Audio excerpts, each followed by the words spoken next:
Labarina season 10 episode 3 ya ci gaba ne inda za ku ga maman Dr. Asiya da Dr. Asiya suna magana, tana ce mata ta je ta same su ta faɗa musu tana da mijin aure, idan ba haka ba ita da kanta za ta je ta same su ta faɗa musu tana da miji.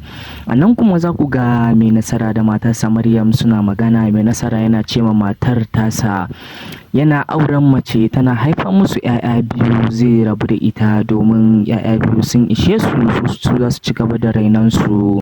Nan kuma 'yan kallo za ku ga kanin Al'amin yana so ya kashe yayansa, yake faɗa ma abokin nasa yake ce masa kar ka je kashe shi fa mutuwan ta dawo kanka.